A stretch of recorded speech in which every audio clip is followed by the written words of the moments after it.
This is Sal Dalia, Sony Alpha Ambassador and Brand Content Lead at Adorama. And this is a quick hands-on video on the 85mm F1.4 GM II. In this video, I'll break down all the new upgrades Sony brought to one of the most beloved portrait lenses.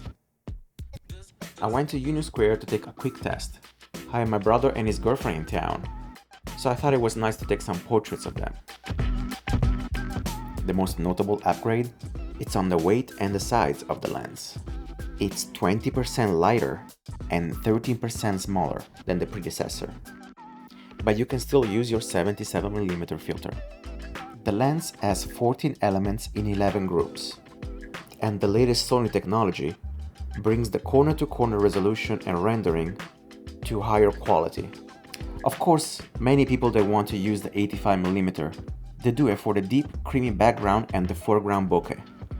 At f1.4 and with 11 circular blades, this lens will definitely deliver.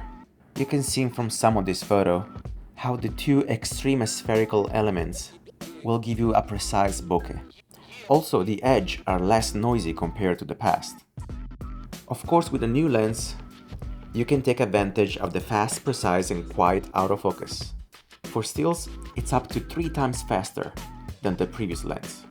You can track moving subjects, and it can also support the Alpha 9 III 120 frames per second continuous shooting. And for moving subject tracking, it's 7 times faster compared to the old lens. I'm hand holding, and you can see how stable the image looks, how fast the autofocus is, and also how beautiful and creamy the bokeh is. But what really looks amazing in the autofocus, it's the lack of breathing. It's very impressive how smooth it is for an 85mm prime lens.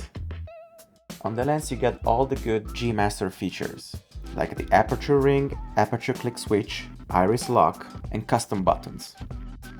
Overall, what you get is high resolution in a compact body, large aperture for a large bokeh, also the narrow coating with the frame ghosting, and way less chromatic aberration. You get a faster autofocus speed, better specs for video use, optical focus breathing suppression, and an overall smaller and lighter 85mm prime lens.